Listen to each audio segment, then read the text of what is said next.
नमस्कार दोस्तों, मैं विधान चंद्र दा। दोस्तों, आज आपको एक ऐसी सच्ची घटना सुनाने जा रहा हूं। एक औरत एक शादी के फर्जी विज्ञापन में फंसकर लाखों रुपये के ठगी का शिकार हो जाता है। दोस्तों, फर्जी विज्ञापनों के जाल में फंसकर कई लोग ठगी का शिकार भी हो जाते हैं।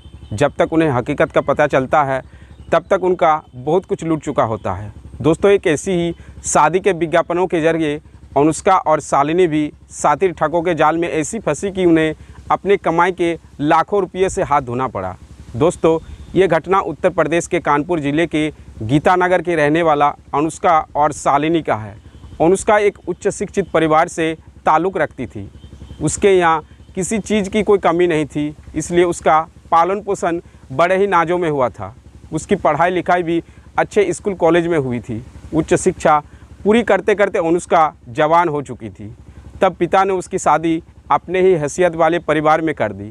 शादी के बाद अनुष्का पति के घर चली गई। दोस्तों, कहते हैं कि शादी के बाद लड़की के नए जीवन की शुरुआत अपने पति के संग होती है। वहाँ उसे ससुराल के मुताबिक ही खुद को ढालना होता है। अनुष्का ने भी ऐसा ही किया। अपने गृहस्थ जीवन से वो खुश थी। इसी बीच अनुष्का एक बेटी की माँ बनी। बेटी के जन्म के बाद अनुष्का की खुशी और बढ़ गई, लेकिन उसकी यह खुशी ज़्यादा दिनों तक कायम नहीं रह सकी। पति से अनुष्का के मतभेद हो गई। हालत यह हो गई कि उसका ससुराल में रहना दुर्भर हो गया, तो अनुष्का मायके आ गई। हर माँ बाप चाहते हैं कि उनकी बेटी ससुराल में हंसी खुशी के साथ रहे। अनुष्का गुस्से में जब मायके आई तो माँ बाप ने अनुष्का और दामाद को समझा बुझाकर उन्होंने बेटी अनुष्का को ससुराल भेज दिया। दोस्तों, माता पिता ने अनुष्का को ससुराल इसलिए भेजा था कि गिले शिकवे दूर होने के बाद बेटी अनुष्का की गृहस्थी की गाड़ी सही ढंग से चलेगी, लेकिन ऐसा हुआ नहीं। कुछ दिनों बाद ही पति के साथ अनुष्का का तलाक हो गया। पति से तलाक होने के बाद अनुष्का बेटी के साथ मायके में ही रहने लगी। अनुष्का पढ़ी लिखी थी, इसलिए अब अपने पैरों पर खड़े होने की ठान ली। उसने तय कर लिया कि वो आत्मनिर्भर बनकर बेटी को ऊंची तालीम दिलाएगी। इधर उधर से पैसों की व्यवस्था करके अनुष्का ने रेडीमेड गारमेंट की बिज़नेस शुरू कर दिया। कुछ सालों की मेहनत के बाद उसका बिज़नेस जम गया और उसे अच्छी कमाई होने लगी। दोस्तों, अनुष्का अपने बेटी की पढ़ाई की तरफ पूरा ध्यान दे रही थी। वो चाहती थी कि बेटी को पढ़ा लिखा कर इस लायक बनाए कि उसका भविष्य उज्जवल बन सके। उसकी बेटी इस समय मुंबई के एक नामी इंस्टीट्यूट से MBA कर रही थी। अनुष्का भी अब 47 साल की हो चुकी थी। अपनी ज़िंदगी अपने हिसाब से जीने के लिए उसे कभी कभी जीवन साथी की ज़रूरत महसूस होने लगी थी। इसके लिए उसने वैवाहिक विज्ञापनों की वेबसाइट जीवनसाथी.com पर नवंबर 2013 में अपना रजिस्ट्रेशन भी करवा लिया था। दोस्तों, वैवाहिक विज्ञापनों की इसी साइट पर राजीव यादव नाम के एक आदमी ने भी रजिस्ट्रेशन करा रखा था। 58 वर्षीय राजीव यादव ने अपनी पर्सनल डिटेल में खुद को IPS ऑफिसर बताया था।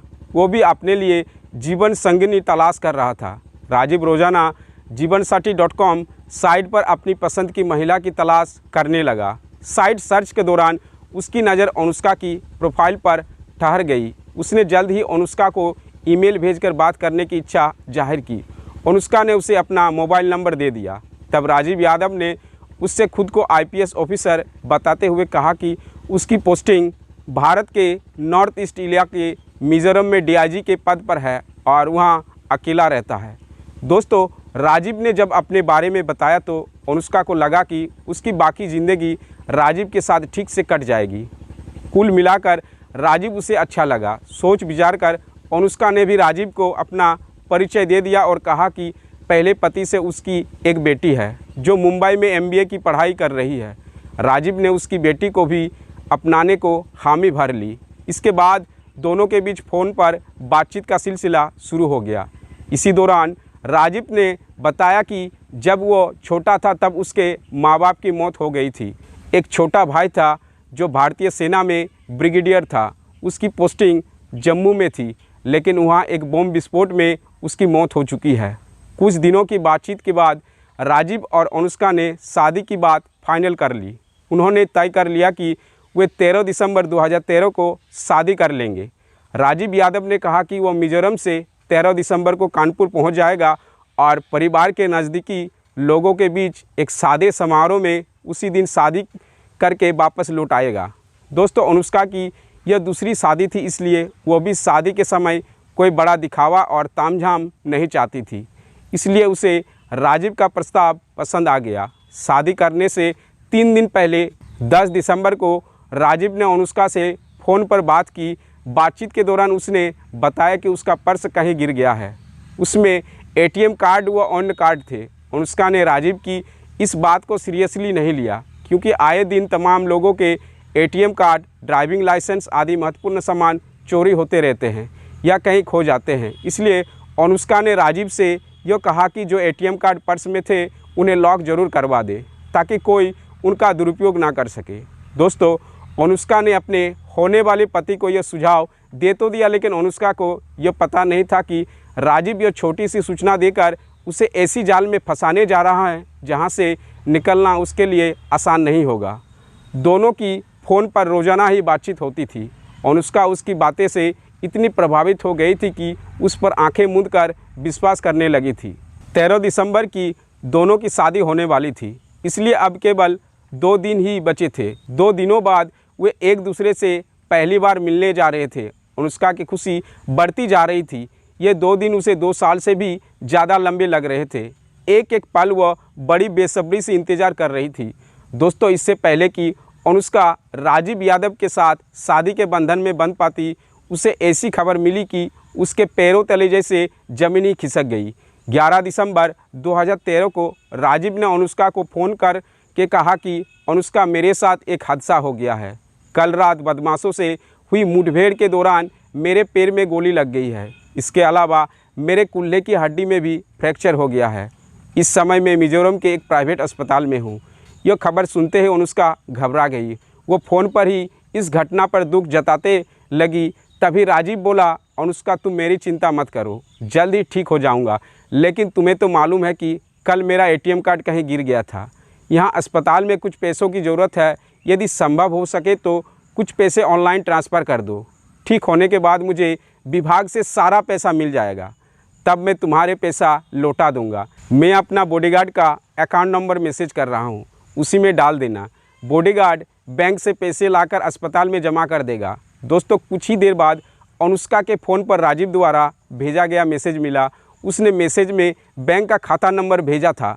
अनुष्का ने 12 दिसंबर 2013 को राजीव के भेजे गए बैंक खाता नंबर में 75,000 रुपये ऑनलाइन ट्रांसफ़र कर दिया और अनुष्का कामना करने लगी कि राजीव जल्द ठीक हो जाए। चूँकि राजीव उसका होने वाला पति था, इसलिए उसका ध्यान उसी की तरफ ही लगा हुआ था। वो दिन में कई बार फ़ोन करके उसका हालचाल मालूम करती रहती थी।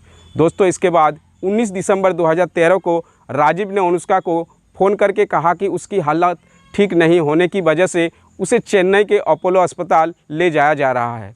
वहाँ उसके ऑपरेशन पर मोटा खर्च होने की उम्मीद है। उसने उससे और पैसे भेजने को कहा। दोस्तों, अनुष्का नहीं चाहती थी कि राजीव को कुछ हो जाए, इसलिए उसने उसी दिन उसके द्वारा भेजे गए खाता नंबर में 4.25 लाख रुपया जमा कर दिया। 13 दिसंबर जो शादी की तारीख पक्की हो गई थी, वह अचानक आई विपदा की वजह से निकल गई। धीरे धीरे 2013 बीतकर नया साल 2014 भी आ गया। अनुष्का का मन कर रहा था कि अस्पताल जाकर वो राजीव को देख आए, लेकिन बिजनेस और अन्य वजहों से वो चेन्नई नहीं जा सकी। वो फ़ोन पर जरूर राजीव के संपर्क में रहती। दोस्तों, अनुष्का ने राजीव से कह दिया था कि वो इलाज की चिंता ना करे, जितना भी संभव हो सकेगा वो उसकी मदद करेगी। एक दिन राजीव ने उससे कहा, डॉक्टरों ने बताया कि इलाज लंबा चलेगा, जिसमें पैसों की ज़रूरत पड़ेगी। मेरा ठीक होने तक तुम ज़रूरत के मुताबिक पैसे देते रहना। ठीक होने पर मैं तुम्हारे सारे पैसा वापस कर दूंगा। दोस्तों, अनुष्का कहती है कि आप पैसों की चिंता ना करें, बस अपना ख्याल रखें। तभी राजीव यादव कहता है, अनुष्का, मेरा एक दोस्त है अजय सिंह यादव, जो यहीं पर डीआईजी है। मैं उनका आईसीआईसीआई बैंक का खाता नंबर एसएमएस कर रहा हूँ, तुम उसमें भी पैसा भेज सकती हो। पैसे भेजने के बाद तुम मुझे फ़ोन ज़रूर करना। दोस्तों, इस तरह 12 दिसंबर 2013 से 7 फरवरी 2014 तक अनुष्का अलग अलग बैंक खाते में राजीव यादव को 24.5 लाख रुपये भेज चुकी थी। इसी बीच राजीव ने अनुष्का को बताया कि उसका ब्लड प्रेशर लगातार बढ़ रहा है और कूल्हे का ऑपरेशन करने के लिए उसे चेन्नई से हैदराबाद के लिए अपोलो अस्पताल भेजा जा रहा है। दोस्तों, राजीव की हालत दिन प्रतिदिन बिगड़ने की बात सुनकर अनुष्का को और ज़्यादा चिंता होने लगी। तभी अनुष्का राजीव को अस्पताल जाकर देखने का प्रोग्राम बना लिया और 21 फरवरी 2014 को अनुष्का हैदराबाद के अपोलो अस्पताल पहुंच गई। अस्पताल पहुंचने पर अनुष्का को जो सूचना मिली उसे सुनकर उसके होश ही उड़ गए। दोस्तों, दरअसल अस्पताल से अनुष्का को जानकारी मिली कि राजीव यादव नाम का कोई पुलिस अधिकारी अस्पताल में भर्ती ही नहीं है, जबकि राजीव ने उसे उसी अस्पताल में भर्ती होने की बात कही थी। तब अनुष्का यही सोच रही थी कि कहीं ऐसा तो नहीं कि उसे किसी और अस्पताल भेज दिया हो। यह सोचकर अनुष्का ने उसी समय राजीव को फ़ोन मिलाया। उसका फ़ोन स्विच ऑफ आ रहा था। कई बार फ़ोन मिलाने के बाद भी फ़ोन स्विच ऑफ मिलता रहा तो निराश होकर अनुष्का कानपुर लौट आई। घर लौटने के बाद अनुष्का ने राजीव को फिर से फ़ोन मिलाया। इस बार फ़ोन मिलने पर बात हुई तो राजीव ने अपनी सफाई में कहा कि सुरक्षा कारणों से वह अस्पताल में दूसरे नाम पर भर्ती हुआ है और राजीव ने उससे पैसों की और डिमांड की तो अनुष्का ने उसे अब पैसे न होने का बहाना बना दिया। अनुष्का ने जब उससे पूछा कि वह अस्पताल में किस नाम से भर्ती है तो उसने वो नाम नहीं बताया, बल्कि उसने फ़ोन फिर से स्विच ऑफ कर लिया। इससे अनुष्का को राजीव की बातों पर शक होने लगा था। उसने राजीव को ICICI, oriental bank, bank of commerce और कॉरपोरेशन बैंक के जिन खातों में पैसे भेजे थे वह अपने स्तर से यह पता लगाने में जुट गई कि यह खाते किन नामों पर है।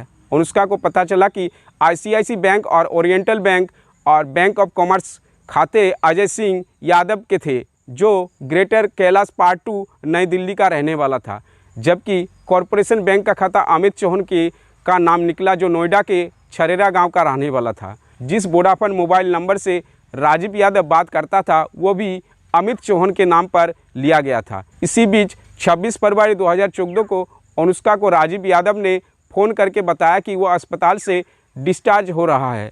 डिस्चार्ज होने के कुछ दिनों बाद उसे IAS अकेडमी मसूरी भेजा जाएगा। वहाँ कुछ दिनों इंस्ट्रक्टर के रूप में काम करेगा। दोस्तों, राजीव ने अस्पताल का बिल चुकाने के लिए अनुष्का से कुछ पैसे और भेजने को कहा। चूँकि अनुष्का को राजीव पर शक हो गया था, इसलिए उसने उसकी बात को फ़ोन में रिकॉर्ड करना शुरू कर दिया था। अपनी मजबूरी बताते हुए उसने उसे और पैसे देने से असमर्थता जता दी और पैसे न मिलने की बात सुनकर राजीव यादव ने फ़ोन फिर से स्विच ऑफ कर लिया। इसके बाद वो फ़ोन ऑन नहीं हुआ। शादी के जाल में फंसकर अनुष्का राजीव को 24.5 लाख रुपये दे चुकी थी और पैसे न मिलने के बाद पर जिस तरह राजीव यादव ने अपना फ़ोन स्विच ऑफ कर लिया था, उससे अनुष्का को लगा कि उसके साथ कोई बड़ा फ्रॉड हुआ है। दोस्तों, इसके बाद अपने स्तर से जानकारी पाने के लिए अनुष्का दिल्ली के ग्रेटर कैलाश पार्ट 2 में उस पते पर गई जहां वो रहता था, जिसके खाते में उसने मोटी रकम ट्रांसफ़र की थी। राजीव ने अजय यादव को मिजोरम का DIG बताया, लेकिन पड़ोसियों से बात करने पर पता चला कि वहाँ कोई पुलिस अधिकारी नहीं रहता है। अनुष्का का शक अब यकीन में बदल गया और Anushka Delhi police crime branch के अतिरिक्त पुलिस आयुक्त रविंद्र यादव से मिले और उन्हें अपने साथ घटी पूरी कहानी बता दी। रविंद्र यादव को यह मामला काफ़ी गंभीर लगा। उन्होंने अनुष्का को क्राइम ब्रांच के पुलिस उपायुक्त भीष्म सिंह के पास भेज दिया। साथ ही DCP को निर्देश दिए कि वह जल्द से जल्द जरूरी कार्रवाई करे। दोस्तों, DCP ने अनुष्का की शिकायत पर थाना क्राइम ब्रांच 7 मार्च 2014 को राजीव यादव, अजय यादव, अमित चौहान आदि के खिलाफ धोखाधड़ी करने की रिपोर्ट दर्ज करा दी। साथ ही उन्होंने ACP होशियार सिंह के नेतृत्व में एक पुलिस टीम बनाई, जिसमें तेज तर्रार, सब इंस्पेक्टर विनय त्यागी, अतुल त्यागी, हेड कांस्टेबल संजय कुमार, जुगनू त्यागी, नरेश पाल, राजकुमार, उपेंद्र, कांस्टेबल राजीव, विपिन, संदीप आदि को शामिल किया गया। जिस फ़ोन नंबर से राजीव अनुष्का से बात करता था वो उसने बंद करा रखा था। पुलिस टीम ने उस नंबर की कॉल डिटेल निकलवाई और उस कॉल डिटेल का अध्ययन करके ये जानने में जुट गई कि राजीव यादव की ज़्यादातर किन फ़ोन नंबरों पर बात होती थी। इसके अलावा जिन बैंक खातों में अनुष्का ने 24.5 लाख रुपया जमा किए थे, उनकी जांच पड़ताल शुरू कर दी। इस जांच से पुलिस को यह जानकारी मिल गई कि राजीव यादव का असली नाम अजय यादव है और जिस अमित चौहान को उसने अपना बॉडीगार्ड बताया था वह उसका ड्राइवर है। खुफिया तरीके से जांच करने पर पता चला कि अमित चौहान नोएडा के छलेरे गांव का रहने वाला है और अजय यादव दिल्ली के ग्रेटर कैलाश पार्ट 2 का है और दोनों ही अपने घरों से फरार थे। इसी बीच 21 मार्च 2014 को पुलिस टीम को सूचना मिली कि अजय यादव आज अपनी Honda city car DL4 CAH 9066 से गुड़गांव आया नगर जाएगा। यह खबर मिलते ही पुलिस टीम बॉर्डर पर पहुंच गई और उधर से गुजरने वाली कारों पर नज़र रखने लगी।